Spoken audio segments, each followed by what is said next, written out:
La llegada a Isla Pena fue como ingresar a un sueño que se resiste a despertar. El cielo se deshacía en fragmentos grises, y una bruma densa cubría el mar hasta confundir el horizonte con el aire. Cuando el helicóptero descendió, la lluvia golpeó los cristales con una cadencia irregular, como si el clima mismo rechazara su presencia. El terreno era distinto a cualquier otro. Nada de vegetación exuberante, ni vida salvaje que rompiera el silencio. Solo un llano inmenso cubierto por un verde apagado, donde las plantas parecían marchitas desde la raíz, inclinadas hacia un punto invisible. El suelo relucía con un brillo anómalo, como si transpirara sustancias que el tiempo no había podido degradar. Cada paso hundía las botas en una mezcla viscosa de barro y restos metálicos corroídos, dejando tras de sí un rastro que el agua no se atrevía a borrar. El aire tenía un sabor ácido, una pesadez que raspaba la garganta y despertaba recuerdos de laboratorios estériles, de acero mojado, de formol y polvo. No había aves, ni insectos, ni rumor de vida. Solo el latido distante del océano golpeando los acantilados, como un corazón que se niega a morir.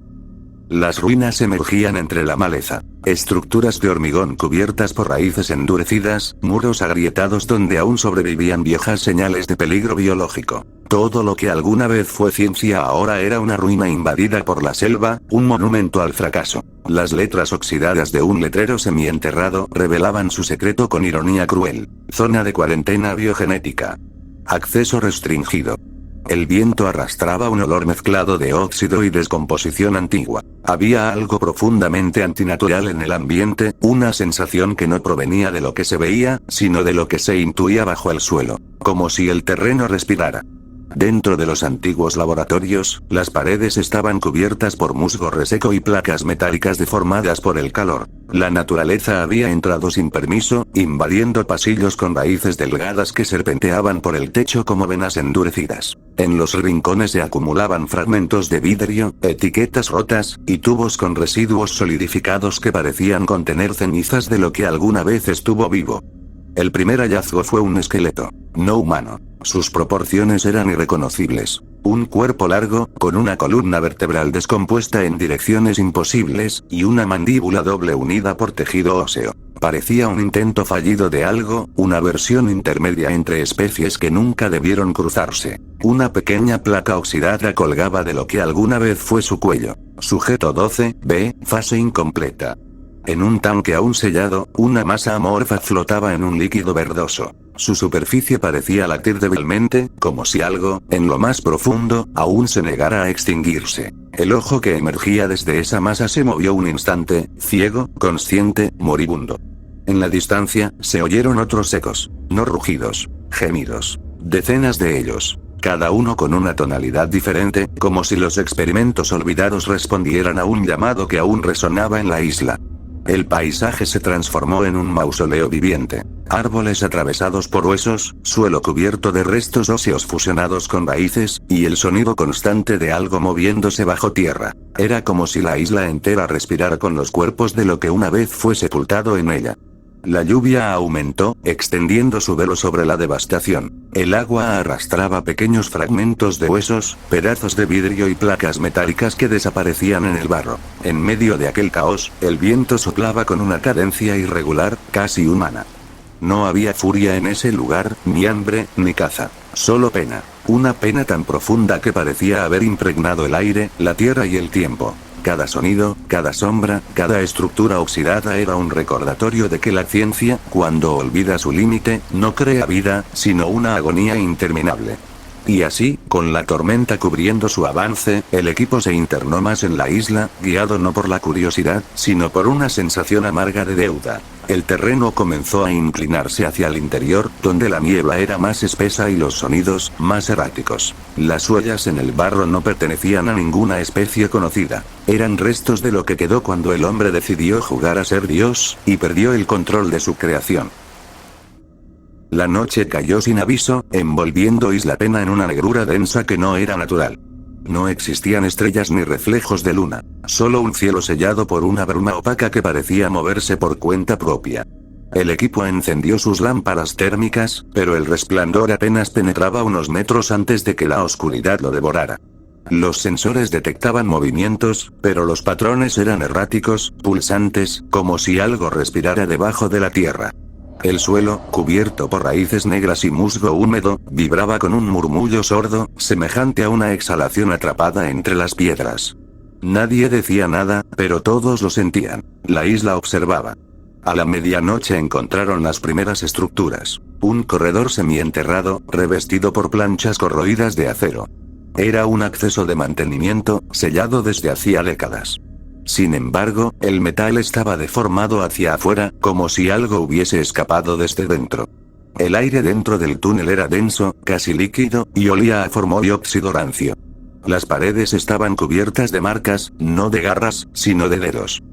En el interior hallaron las ruinas de un laboratorio que no figuraba en ningún registro. Había cápsulas de contención partidas, tubos de incubación que destilaban un fluido verdoso y pantallas que aún parpadeaban entre códigos corrompidos. Sobre una de ellas, una palabra repetida en bucle: reacción secundaria, fase ocular. Fue entonces cuando el silencio se rompió. Desde el fondo del pasillo emergió un sonido que no pertenecía a ningún animal conocido. Un chasquido húmedo, seguido de un roce metálico contra el suelo. Las luces captaron brevemente una silueta, alta, delgada, de brazos excesivamente largos y plumas desgarradas. Sus ojos, o lo que quedaba de ellos, eran cuencas negras cruzadas por hilos de luz azul. Era un Therizinosaurus, pero no uno natural. Su piel parecía haber sido abierta y remendada, sus garras, sustituidas parcialmente por implantes de una aleación opaca. No se movía con agresividad, sino con un desconcierto enfermizo, como si no comprendiera su propia existencia.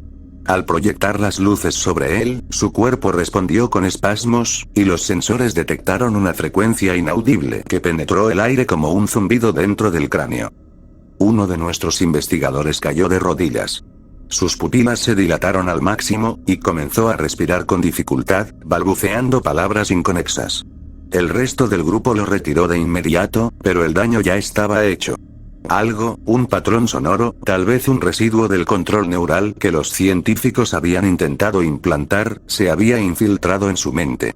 En las grabaciones térmicas, se observaría más tarde que el Therizinosaurus no los atacó. Se limitó a observarlos desde la penumbra, ladeando la cabeza, como si estudiara sus reacciones. Luego retrocedió entre las sombras, desapareciendo sin ruido alguno, dejando tras de sí solo un leve goteo de sangre oscura que emanaba de las uniones metálicas de su cuerpo. El equipo evacuó el túnel con dificultad. Afuera, la vegetación parecía distinta. Los árboles habían cambiado de orientación, las raíces formaban patrones espirales sobre la tierra, y el aire tenía un leve zumbido constante, casi imperceptible, que alteraba el equilibrio. La isla no solo contenía vida, la modulaba. Mientras avanzaban hacia el campamento, comprendieron que Isla Pena no era un ecosistema, sino un experimento en sí misma. Un organismo viviente que asimilaba cada ser que tocaba, moldeando carne, metal y memoria en una sola masa evolutiva. Y esa noche, por primera vez, comenzaron a dudar si realmente estaban en una isla, o dentro de algo más grande, que seguía respirando bajo sus pies. El amanecer nunca llegó del todo a Isla Pena. Solo una claridad cenicienta, tenue, que no disipaba la bruma sino que la hacía brillar como una piel translúcida sobre el suelo. El aire vibraba con un zumbido tenue, similar a un enjambre distante, aunque no había insectos. El equipo se movía en silencio, cargando al investigador que había sido afectado por el Therizinosaurus. Su respiración era irregular, su mirada perdida, y sus labios se movían en un murmullo sin sentido, como si repitiera una oración en un idioma que no pertenecía a los hombres. A cada paso, la tierra parecía hundirse bajo sus botas, viva y palpitante, exhalando calor. Habían seguido el cauce seco de un río hasta llegar a lo que parecía un antiguo centro de observación. Desde lejos, las ruinas parecían un santuario. Muros de concreto cubiertos de enredaderas, cúpulas rotas por la fuerza del tiempo, y una antena corroída que apuntaba hacia el cielo como un hueso fracturado. Dentro, el olor era insoportable. No a muerte, sino a carne que alguna vez fue viva y ya no sabía si lo seguía siendo. En las paredes, los rastros de experimentos se mezclaban con grafitis escritos a mano, fórmulas, súplicas, nombres de especies tachados y reescritos. Había jaulas abiertas con los barrotes doblados desde dentro, tan deformados que parecían haber sido ablandados por calor. En el suelo, una serie de cápsulas contenían esqueletos diminutos, embriones deformes, híbridos de especies que nunca debieron coexistir. Algunos tenían ojos completamente humanos. Otros, extremidades con implantes cibernéticos primitivos, fusionados con el hueso. Los registros que encontraron hablaban de un programa de control conductual, Proyecto Hades, diseñado para alterar los patrones neuronales de los especímenes y someterlos mediante pulsos auditivos. La teoría era simple: el control mental mediante frecuencias. El resultado, un infierno biológico. Fue entonces cuando escucharon un sonido distinto. No era rugido, ni gruñido, ni respiración. Era un canto.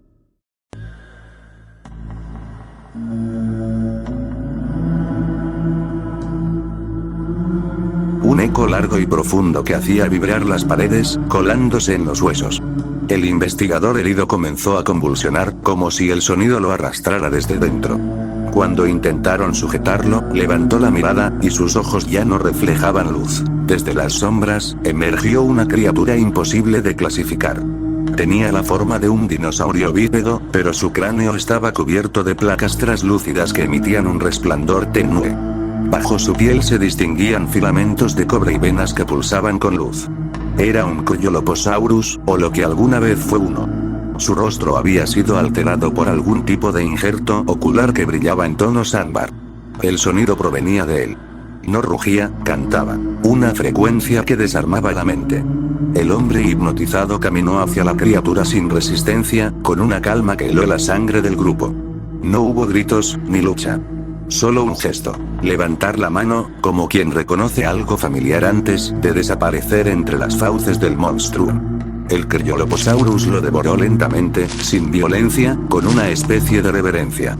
El resto del equipo huyó, dejando atrás todo. El aire afuera estaba cargado de polvo y ceniza. La bruma había cambiado de color. Ahora tenía un tono rojizo, como si la isla estuviera sangrando. A lo lejos, las ruinas emitían destellos, y por un momento juraron ver sombras moviéndose en la superficie del mar, como si algo más, algo inmenso, se agitara bajo las olas.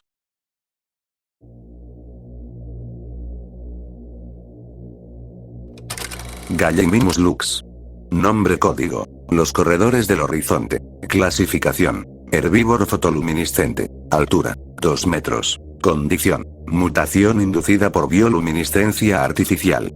Descripción: durante la noche, sus cuerpos emiten una luz verdosa en patrones irregulares, consecuencia de una proteína reactiva desarrollada para vigilancia nocturna. Los destellos parecen aleatorios, pero forman secuencias repetidas que algunos investigadores interpretaron como códigos. Comportamiento: evasivo y en aparente migración constante. Huyen de todo sonido artificial, como si lo reconocieran como amenaza. Compsognathus neuralis. Nombre código: los ecos. Clasificación: carroñeros sociales. Longitud: 1 metro. Condición: implantes cerebrales de sincronía colectiva. Descripción: pequeños carnívoros creados para actuar como una sola mente. Los dispositivos metálicos insertados en sus cráneos les permiten moverse en patrones idénticos, casi coreográficos. Parecen comunicarse mediante impulsos eléctricos visibles en sus ojos, que parpadean al unísono. Comportamiento: no atacan directamente. Rodean a su objetivo en silencio, repitiendo sus movimientos hasta que la víctima entra en pánico o colapsa por agotamiento psicológico. Nivel de amenaza: moderado, pero letal en grupos grandes. Nota final: son espejos de la psique. Repiten lo que temes, no lo que haces. Ptericinosaurus caecus. Nombre código: el jardinero ciego. Clasificación: herbívoro de defensa agresiva. Altura: 5 metros. Peso: 3 toneladas. Condición: ceguera total y pérdida parcial de extremidades por intervenciones fallidas. Descripción: uno de los experimentos más crueles de la isla. Se le extirparon los ojos para estudiar su orientación sensorial mediante impulsos eléctricos, reemplazando parte de su sistema nervioso con conexiones metálicas primitivas. Las heridas cicatrizaron de manera irregular, creando surcos brillantes bajo su piel. Comportamiento: extremadamente territorial, aunque actúa más por instinto que por visión. Se orienta por vibraciones y calor corporal. Su andar produce un sonido bajo y grave, similar al arrastre de una guadaña. Nivel de amenaza: alto. Nota final: no caza, poda. Desgarra todo lo que emita calor, como si limpiara un jardín muerto. Cryoloposaurus resonans. Nombre código. El coro del silencio. Clasificación. Depredador carnívoro experimental. Longitud. 6-8 metros. Peso. 1.5 toneladas. Condición. Alterado genéticamente, híbrido auditivo neuronal. Descripción. Ejemplar sometido a injertos craneales con tecnología acústica rudimentaria. Sus cavidades nasales y estructuras óseas fueron modificadas para generar vibraciones de alta frecuencia. Produce un canto continuo capaz de alterar la percepción sensorial de las presas y desorganizar sus patrones eléctricos cerebrales. Comportamiento. No muestra agresividad inmediata. Atrae a sus víctimas con frecuencias hipnóticas, forzando una calma artificial antes de alimentarse. Se cree que su canto induce recuerdos falsos o visiones de figuras queridas. Nivel de amenaza. Extremo. Nota final. No mata por hambre, sino por vínculo. Su presa se ofrece por voluntad propia.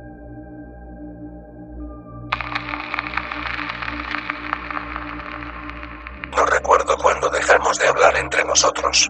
En algún punto del trayecto de regreso, el silencio se volvió más cómodo que las palabras. Cada uno mira por la ventanilla del helicóptero, fingiendo que observa el mar, pero lo cierto es que ninguno quiere mirar nada. No después de lo que vimos en Isla Pena. Llevamos 4 islas y cada una nos ha robado algo. Nublar nos quitó la inocencia. Sorna nos arrebató la esperanza. Matanceros nos quitó a un amigo y padre de familia. Y Pena nos está devorando desde adentro. A veces siento que la piel me pesa más de lo normal, como si algo debajo intentara recordar lo que vi. Ramírez está muerto, Serrano fue devorado por algo que ni siquiera era un dinosaurio, y los demás no dormimos. No porque tengamos miedo, sino porque cuando cerramos los ojos, escuchamos ese canto. Un eco suave, persistente, que se cuela entre los huesos como una voz familiar repitiendo nuestro nombre. Ya no sé si seguimos siendo nosotros o simples reflejos de lo que la isla quiso dejar escapar. Nos miramos en el espejo y hay algo distinto. Una expresión vacía, una calma que no teníamos antes. Quizá fue eso lo que destruyó a quienes trabajaron aquí, no los dientes ni las garras, sino el descubrimiento de que algunas cosas no deben comprenderse. Sin embargo, aún tenemos trabajo por hacer, aún quedan islas. Y aunque cada paso nos hunde más en este abismo de carne, metal y memoria, no podemos detenernos. No después de ver lo que Ingen escondió, no después de confirmar que sus monstruos no son solo animales, son extensiones de su ambición, de su orgullo, de su deseo de jugar a ser dioses. ¿Vale la pena? ¿Vale la vida, la cordura, el alma de quienes quedan, por mostrarle al mundo lo que realmente ocurrió? No tengo respuesta, solo sé que si no lo hacemos nosotros, nadie más lo hará. Y cuando ese momento llegue, cuando terminemos de recorrer todas las islas, quizá el mundo finalmente entienda la verdad. Pero para entonces, me temo, ya no quedará mucho de nosotros para contarla. El mar se extiende bajo el helicóptero, inmenso y gris. Por un instante, pienso que las olas se mueven al ritmo del canto. Y empiezo a temer que, aunque dejemos atrás estas islas, ellas nunca nos dejarán a nosotros.